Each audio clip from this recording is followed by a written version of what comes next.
If you have the bravery to turn on the TV in any ex-Yugoslav republic that was involved in the bloody wars in the 1990s, this is what you'll see most of the time in mainstream media. Discussions and polemics about war crimes, genocide, ethnic cleansing, mass graves, and countless injustices that were inflicted by one ethnic group onto the other. The most recent one being the UN resolution on Srebrenica, which successfully reignited feelings of resentment and frustration among the populace. Then consider the dozens of mainstream movies, songs, TV shows, and programs about historical tribulations whose only purpose is remembrance. 30 years after the breakup of Yugoslavia, public discourse in Serbia, Croatia, and especially Bosnia and Herzegovina is not only oversaturated, but completely and utterly based on the insistence to remember the suffering of the Serbian, Bosniak, and Croatian nation at the hands of their murderous neighbors, with whom we supposedly cannot live in peace. Never forget, they say, again and again, drilling it into your head. Keep talking about it, keep reminding ourselves, counting victims, redigging mass graves, denying war crimes, fighting about definitions, pointing figures and insisting on our victims and our suffering. Not only those from the most recent tragedy, but also the ones from the First and Second World Wars as well. Jasenovac, Bleiburg, Srebrenica, Oluja, Vukovar, and so on and so on. Commemorations, mournings, manifestations, resolutions, declarations, and controversies year after year. Remember, they all say in unison, under the patronage of their quote-unquote protectors from the East and West, so we don't suffer the same fate in the future. In parallel, national television is brimming with conversations about the necessary militarization of Croatia and Serbia, while Bosnian politics are a complete shitshow of back-and-forth accusations between the Serbian and Bosniak elites of the two entities, both of whose very existence is supposedly disrespected, attacked, and endangered by the other. Pro-military advertisements and campaigns, which aim to drag young people into serving their nation, are more and more frequent. The idea that dying for your nation is a noble cause is slyly introduced into the conversation, while details about tensions and conflicts in Kosovo between Serbs and Albanians are given more and more media space on national television. All the trends are pointing into a very troubling direction, one that shouldn't be too hard to decipher. And given this aggressive and shameless propaganda on every single TV channel in ex-Yugoslavia, honestly, I've begun avoiding watching the news and television altogether whenever I'm visiting family in Bosnia. Knowing pretty much in advance what today's news is going to be about, I instead try to get my dose of somewhat healthier content on YouTube or perhaps a documentary or show on Netflix. But guess what? That show that I started watching back in Germany isn't available in Bosnia. What now? Well, Surfshark VPN, the sponsor of today's video, has the perfect solution for you. Surfshark not only allows you to safely browse the internet by protecting your privacy and hiding your IP address, but also helps you bypass all of Netflix's geo restrictions and watch content that may be otherwise unavailable in your country. And if there's something that sounds even better than bypassing restrictions, then that's changing your device's location and getting cheaper prices for plane tickets, hotel rooms, online stores, subscription services, you name it.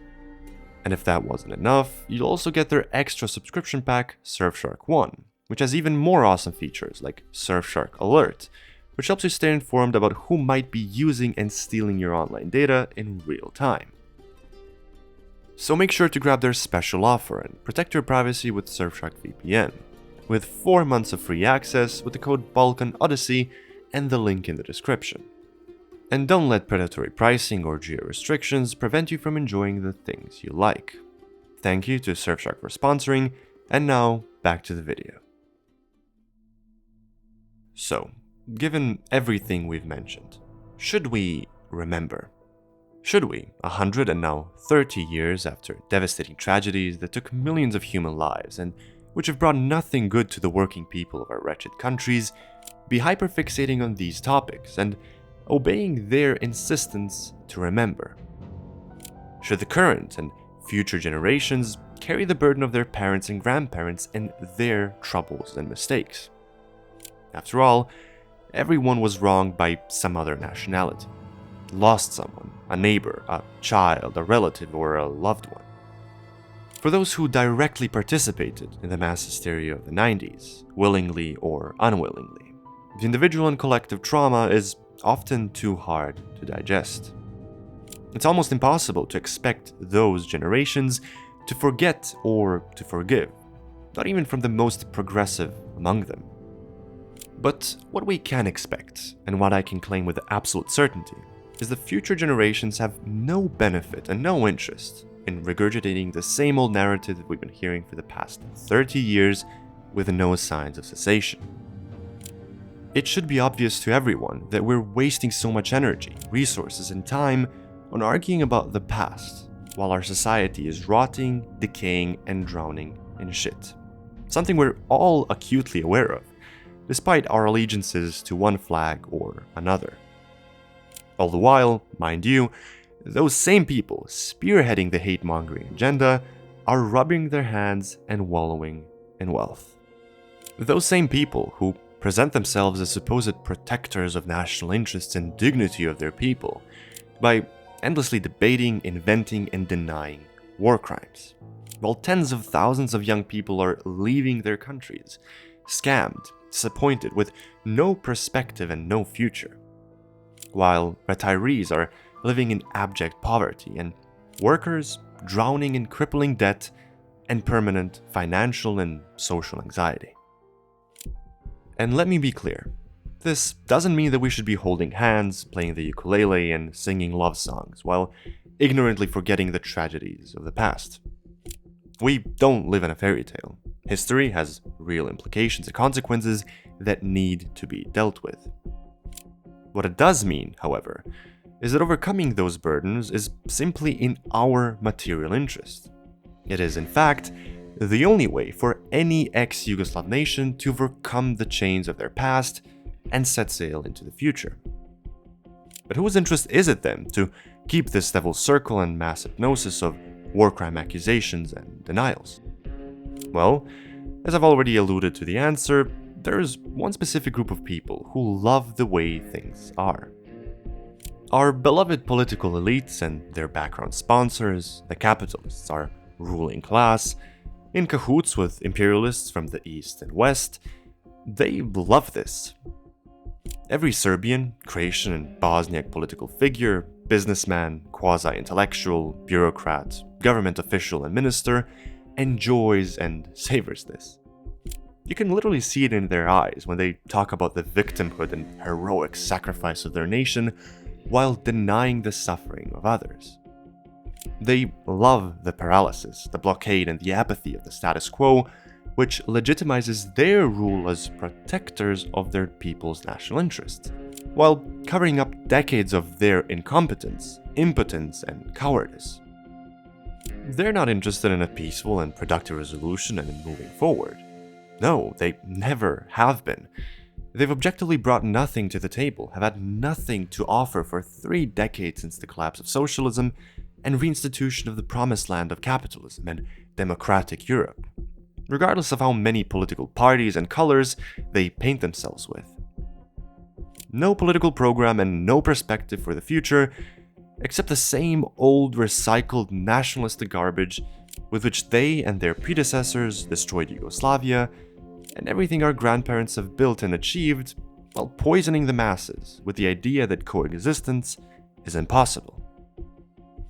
In fact, one of the favorite arguments of those who constantly talk about war crimes and insist that life together is indeed impossible has been to claim that Yugoslavia inevitably erupted into smithereens because the communists, with Tito at the forefront, had been suppressing this ancient and unstoppable hatred with the unnatural, multi-ethnic aberration which was Yugoslavia and its draconic doctrine of brotherhood and unity. The quote-unquote iceberg theories, which claimed that socialism was one big freezer in which ethnic conflicts were only frozen but not eliminated, ignore the fact that Yugoslavism was the most popular when repression was at its lowest. As Catherine Samary notes, If communist rule had been based simply on repression, the new government could not have survived several decades without major explosions. State violence was nonetheless utilized to prevent the unspeakable crimes of fascism from paralyzing Yugoslavs into permanent conflict, for the sake of instigating actual socioeconomic progress and aiming for a better future. Instead of permanently remaining stuck in the past, they kept their heads high and looked forward, which is, if you ask me, a much better way to pay respect to the victims than endlessly instrumentalizing their deaths for perpetuating such a political stasis. Moreover, the periods of Yugoslavia's or Bosnia and Herzegovina's greatest cohesion corresponded to the times when the populations concerned experienced real gains in living standards and rights. It was by contrast threats to these gains during the 1980s, not interethnic hatred, that gave rise to Yugoslavia's fragmentation. The socioeconomic and political crisis of the 1980s was in this respect a turning point. But let's take a look at the extent to which this hidden hatred actually existed, hidden among the populace of this multi-ethnic state. Various polls and research on the social distance between Yugoslav peoples, conducted among the working population in the 1980s, when Yugoslavia was in the midst of its biggest ever crisis, all show the same results. The one conducted by Dragomir Pantic in 1987 shows that, in all cases, more than 50% of people saw no problem in marrying a person of another nationality.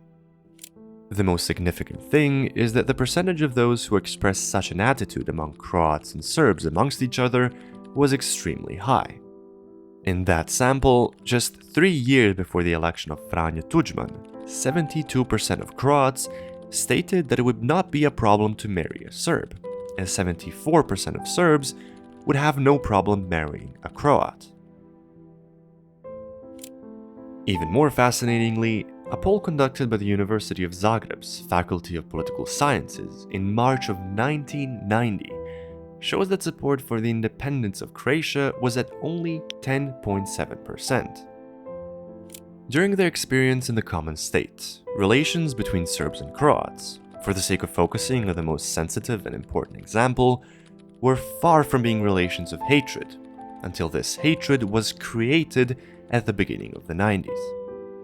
In many places in Yugoslavia, Serbs and Croats lived as neighbors, and the level of actions they took against each other did not significantly differ from actions taken between members of the same people.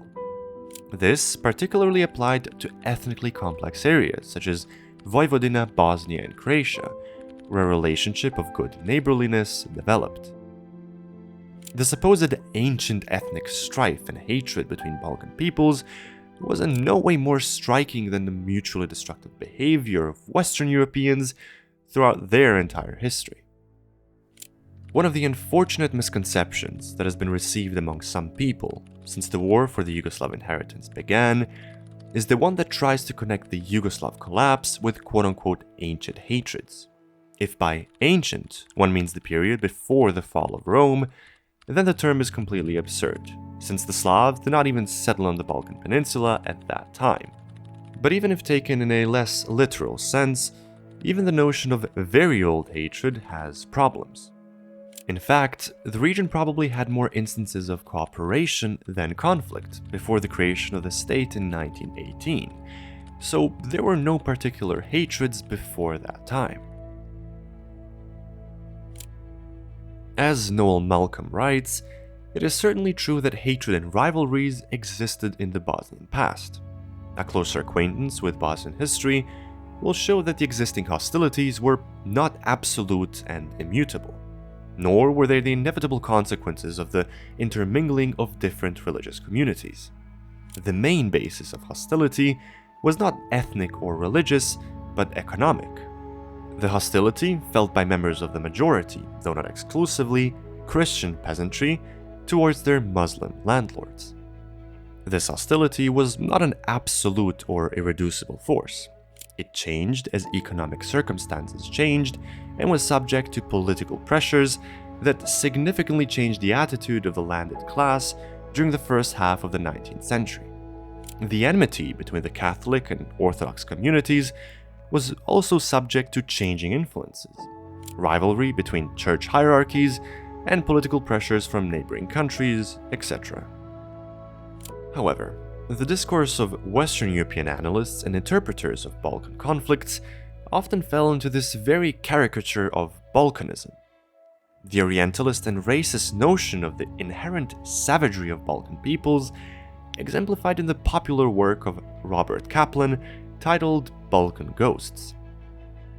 This unfortunate phenomenon is explored in great detail in Chapter 5 of the book Yugoslavia's Destruction and Its Interpreters by Jovo Bakić. Inaccuracies, stereotypical superficialities, and contradictions were indulged in out of a mere desire to impress and shock the readers. Bosnia and Herzegovina is presented as the most savage and violent center of general Balkan hatred. Epithets were also used that strengthened the effect of nouns, as if hatred itself didn't sound strong enough, it had to be added in front that it was about savage hatred. Journalists who had just discovered the Balkans painted a picture of primitive Yugoslavs who cherish ancient ethnic hatreds, suddenly free to act according to their bloodthirsty fantasies. In this context, the historians Wachtel and Jović believe that Yugoslavia was not doomed, that ancient hatred is a myth that justified its destruction. Wachtel states that Yugoslavia was completely devoured by rapacious particularist nationalisms, and that the thesis of ancient hatred and Yugoslavia as a completely artificial creation was necessary to correct, at least and only in memory of a lost ideal and the men and women who believed in it. When it comes to the uselessness of the ancient hatred argument, Dejan Jović is even more explicit, because among the 8 different explanations for the disappearance of Yugoslavia, he considered it the only one that has no explanatory power. According to Enver Redžić, perhaps the most notable figure of Bosnian historiography, the English historian Noel Malcolm was motivated by the determination to demystify the misconceptions, accusations, and constructions of the West that Bosnia is a country of primordial and uncontrollable hatred among its population that is steeped in barbarism and crime, and that the causes of the 1992 war are hidden in the ancient history of Bosnia, that wars are a way of life in Bosnia and a product of ancient historical forces. Opposing the pseudo-prehistoric theories of the West, Malcolm used his work to argue the point of view that Bosnia was never threatened by internal tensions, but by the encroachment of large and neighboring countries on its territory. Do we need any more proof against this myth than the fact that during socialist Yugoslavia, political confrontations and conflicts occurred most frequently among members of the same nation, and not between Yugoslav nationalities? The confrontation with Ranković, with Croatian nationalism of the Maspok, with Serbian liberalism, and the Kosovar counter-revolution were all conflicts within the individual national political elites. Very few of them were primarily an ethnic or national conflict predicated on the intolerance between normal working people, but were almost exclusively intranational and elitist in nature, and were then intentionally exacerbated as Yugoslav society sank deeper and deeper into crisis, and the political elites had no other excuse and explanation for their own impotence but to direct the blame at the other republics and feed nationalism in their own. The political paralysis after the Constitution of 1974 divided the Yugoslav republics among defenders and enemies of the Constitution, a line which gained a national dimension due to the consolidation and strengthening of national bureaucracies and simultaneous weakening of the federal state, both of which went in line with the national interests of the local ruling bureaucracies. It was thus in their immediate interest to instill distrust among the populace and conjure a threatening image of the other. The feeling of ethnic threat led voters to opt for the so-called national parties, because they provided a sense of ethnic protection from the same threat. The logic is as follows. If I vote for Marković, I will weaken the nation to which I belong, because quote-unquote others will vote for their own. So the result will be that the nation in which I belong will become more endangered. So, in line with this infinitely more profound interpretation, in his study Anti-nationalism, Stef Jansen notes how for more than a decade, anthropologists and sociologists of various profiles have been trying to oppose the interpretation of the wars in the Balkans as an outpouring of ancient hatred, as the media mainly portrayed them, and that the authors of the most critical studies stick to the so-called modernist model, according to which the disintegration of Yugoslavia is a consequence of the conflict of interests of rival political elites who use nationalism as a means to obtain mass support. So, looking at our shared history as a whole, we see how, apart from the global circumstances of the world wars, Serbs and Croats did not fight against each other. And in the two cases, many Serbs and many Croats fought on the same side, against other members of their own people who were on the other side. This also applies to Bosniaks, Montenegrins, Macedonians, and Slovenes, who had even fewer instances of conflict amongst each other. As in politics, in warfare too, the fiercest confrontations were within the same national group. For example, between Serbian partisans and Chetniks, or Croatian partisans and Ustaše, and not between members of different ethnic groups. Naturally, fascist and ultranationalist groups such as the Chetniks and Ustaše undeniably targeted civilians of other nationalities in acts of ethnic cleansing and in mass genocide in World War II, which is of course instrumentalized by modern elites as proof of this very eternal hatred. However, neither of these groupations, despite the vile and far-reaching nature of their crimes, were in any way representative of the political will of any significant portion of the working people of their nation. They were merely fringe groupations, empowered by the fact that they had the might of the likes of Nazi Germany and Big Capital behind their backs, covering for their every move. By mid-1944, there were in total around 76,000 official and wild Ustaše combatants across the independent state of Croatia, directly involved in the genocide against Serbs, as well as tens of thousands of scattered Chetnik formations that committed heinous crimes against Bosniaks and Croats, albeit in a more anarchic and spontaneous manner. Meanwhile, there were almost 800,000 partisans by 1945, which undeniably presented and incorporated the absolute and vast majority of the Yugoslav people and presented their political will to transcend the madness of ethno-nationalism and fascism artificially maintained by the occupation of Nazi Germany and build a mutually beneficial common state in peace, which was never about unconditional love or whatever, but about the material, political, and historical interest of all South Slavic workers and peasants, and, at least at the time, of their ruling bureaucracies as well. In other words, the 1941-45 war included both battles and rapprochements between communities, so the conflicts cannot be interpreted as proof of eternal hatred or of the impossibility of living together.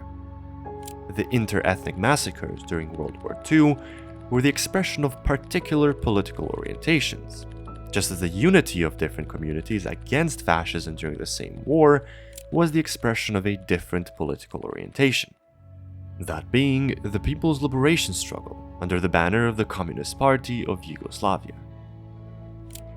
So how on earth did we end up being mortal enemies seemingly overnight then? Well, as Yugoslavia was slowly slipping into an economic crisis in the 1980s, the steadily strengthened and emboldened national republican bureaucracies, aiming to protect their particular interests and cover their incompetence in dealing with the raging crisis, ended up exerting these frustrations through the avenue of nationalism. No longer was the fault for debt, inflation, and inefficiency that of the technocrats, bureaucrats, and politicians of the Yugoslav elite that fed on the corpse of the degenerated worker state, but on the other ethnic groups within Yugoslavia.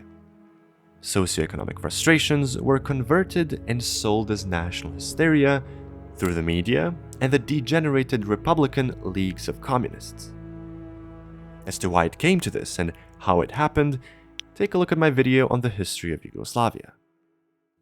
After the breakup of Yugoslavia, force and coercion were used so that the feeling of Yugoslavism, solidarity and togetherness of close peoples would diminish and eventually be completely destroyed.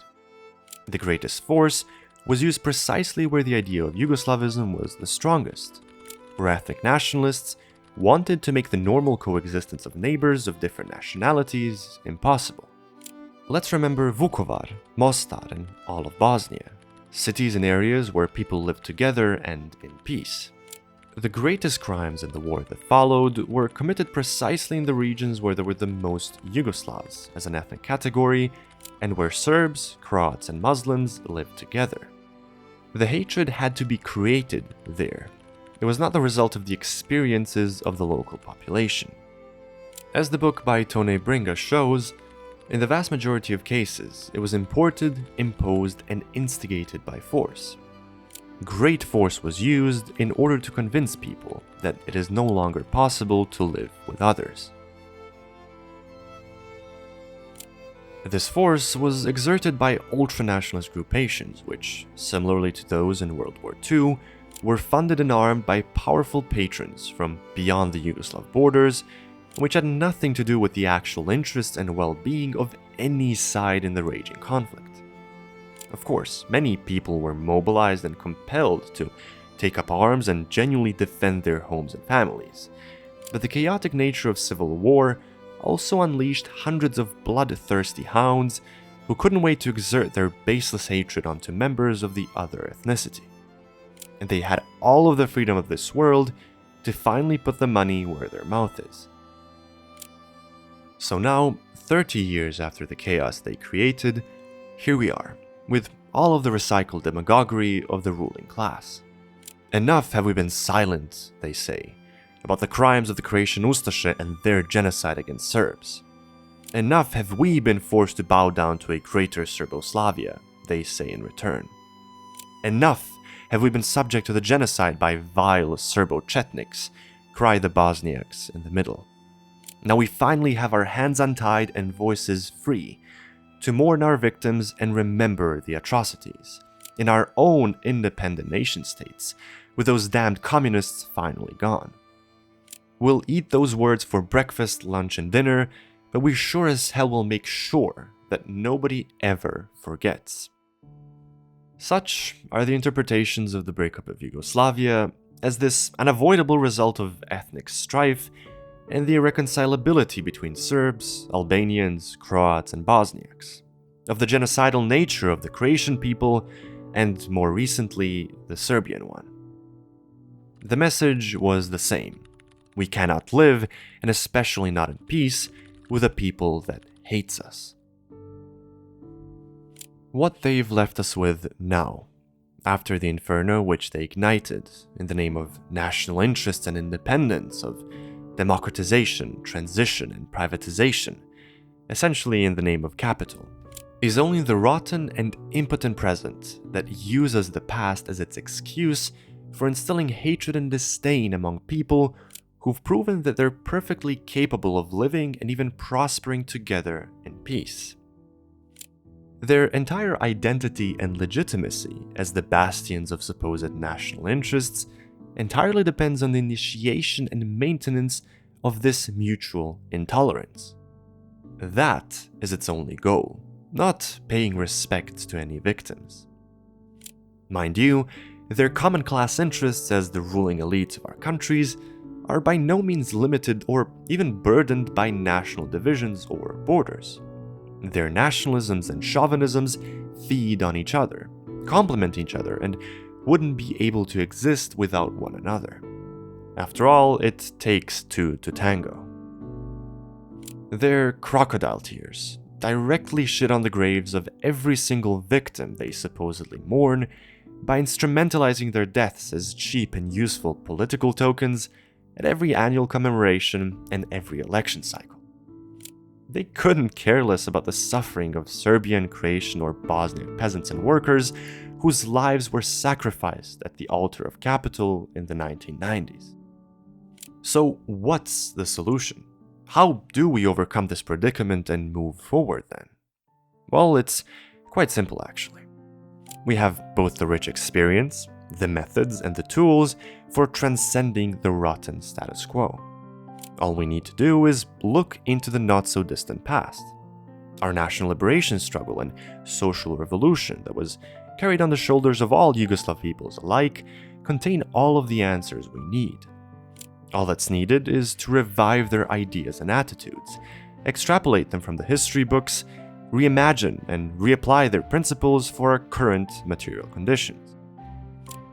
To replicate the extent of those socioeconomic achievements, those social upheavals, that cultural cohesion, unprecedented economic, industrial, and technological growth, and that political prestige and potency, all of the peoples of former Yugoslavia have to focus on one thing first and foremost: to foster and cultivate class consciousness, the recognition that our interests as working people perfectly align regardless of our differences in nation, language, or religion, and regardless of all war crimes and genocides committed in the past.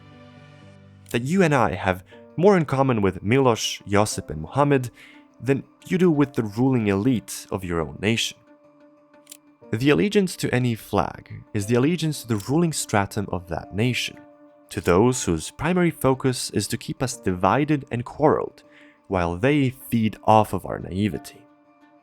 As Marx timelessly wrote, the working men have no country, and so the path to reconciliation most likely won't be the outdated formula of brotherhood and unity that still trapped us within just another, larger national framework, but unreserved and uncompromising workers' internationalism.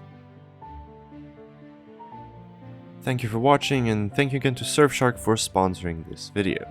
Don't forget to check out their special offer with the link in the description and get 4 months of free access to all of Surfshark's features. Have fun and stay tuned.